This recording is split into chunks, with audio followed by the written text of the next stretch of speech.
Il est 13 h, bonjour à tous et bienvenue dans cette édition de la mi-journée. Et on commence par les suites de l'attentat de Strasbourg et ce nom, Cherif Chekhat, l'auteur présumé de la tuerie du marché de Noël, est désormais l'homme le plus recherché de France. 2 jours après les événements, l'homme court toujours malgré un important dispositif policier qui a été mis en place pour le retrouver. Le point avec David Lefort. Depuis hier, l'auteur présumé de la fusillade de Strasbourg a un nom et un visage. L'homme le plus recherché de France s'appelle Cherif Chekhat. Le voici sur l'appel à témoins lancé par la police nationale.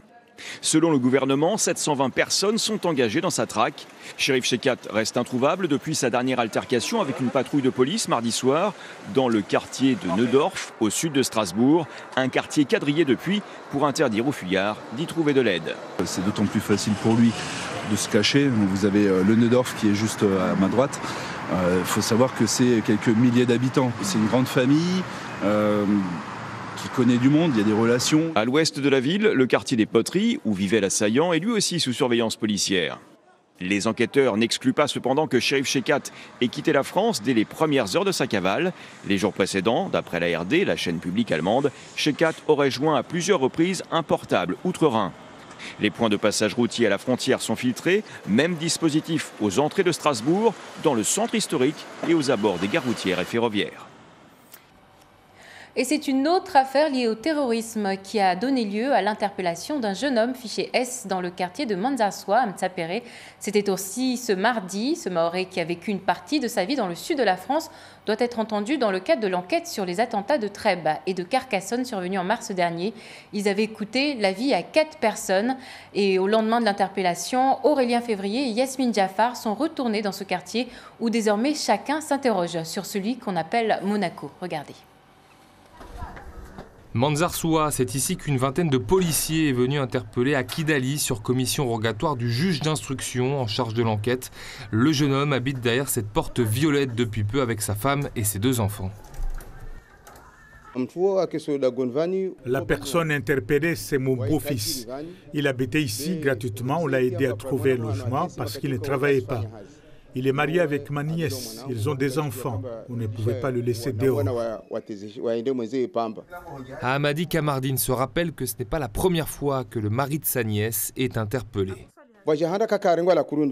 La première fois qu'il a été arrêté, c'était non loin d'ici. Il a été incarcéré puis relâché. À sa sortie, il avait un bracelet électronique.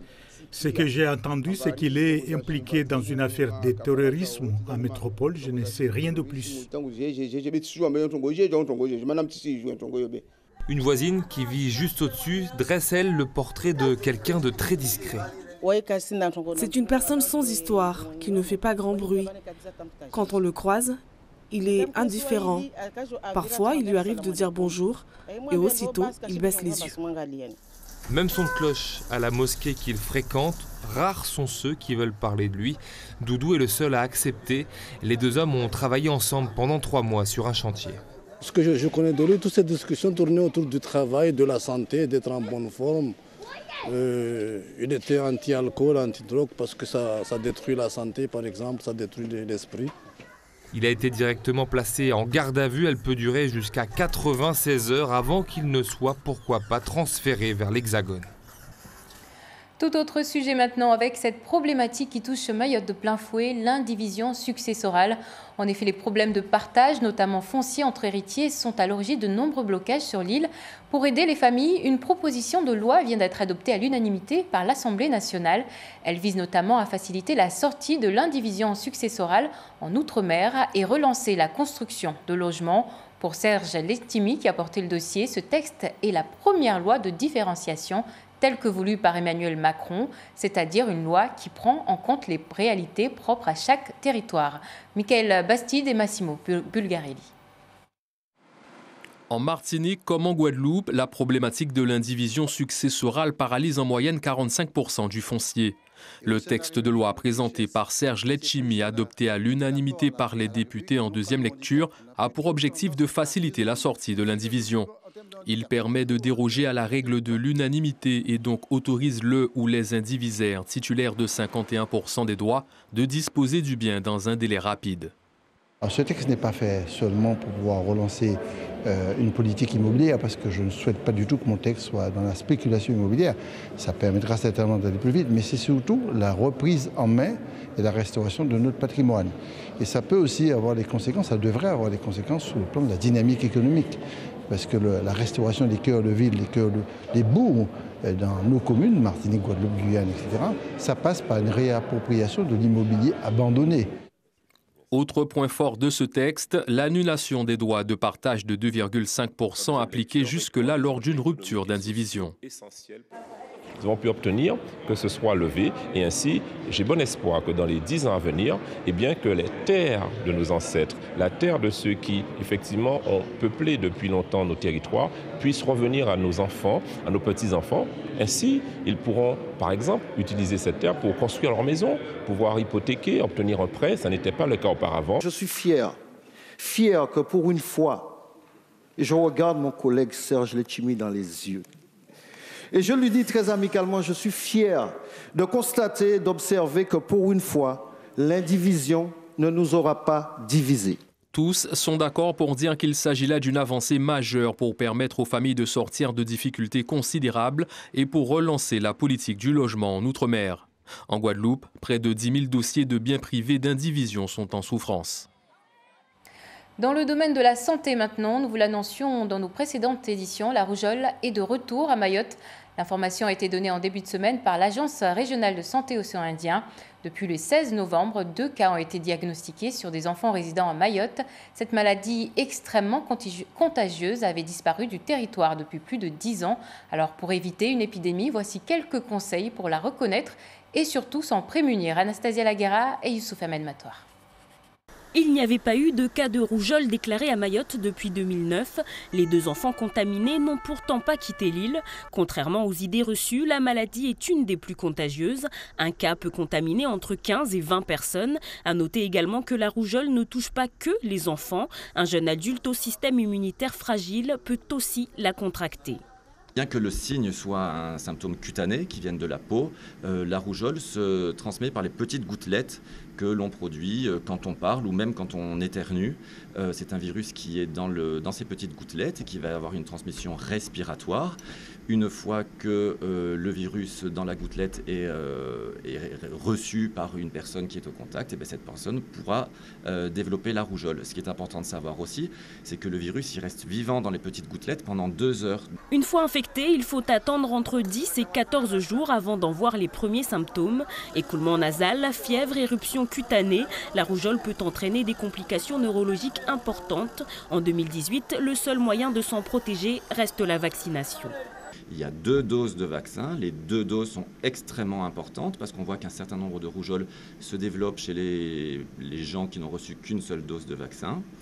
Si cette dose est réalisée dans les 72 heures qui suivent le contact avec la personne qui a eu la rougeole, a priori, cette dose vaccinale vous empêchera de développer la rougeole. Mais à Mayotte, la couverture vaccinale reste insuffisante et on observe plusieurs cas de maladies graves. En juin 2018, lors de la campagne de vaccination de l'ARS, 40 000 enfants ont reçu gratuitement les vaccins obligatoires. Un chiffre qui témoigne du peu d'enfants immunisés sur le territoire. La loi impose pourtant à tous les enfants nés depuis le 1er janvier 2018 11 vaccins obligatoires contre seulement 3 auparavant. L'ARS invite donc tous les habitants de Mayotte à vérifier leur statut vaccinal. Autre question de santé essentielle en cette période de vacances, où peut-on se baigner sans risquer une contamination bactérienne?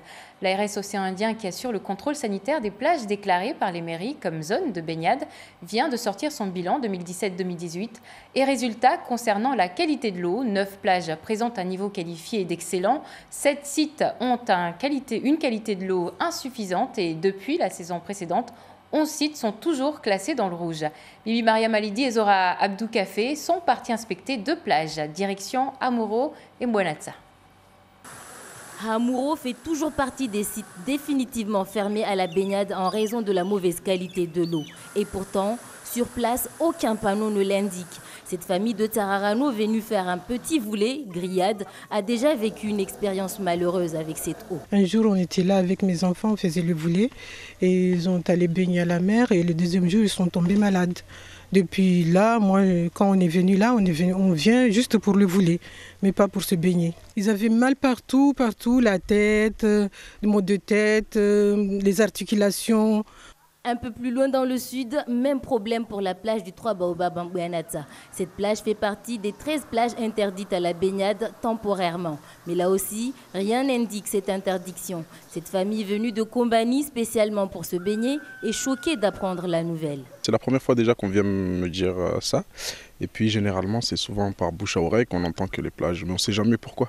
Ça se peut qu'il y ait des risques importants et là, du coup, on se retrouve dans le doute où on ne sait pas c'est pourquoi exactement la baignade est interdite. Donc, si c'est par rapport à l'eau, à la contamination, donc c'est un problème parce que c'est la santé. Les résultats du bilan annuel sont présentés dans un dépliant destiné à l'ensemble des usagers.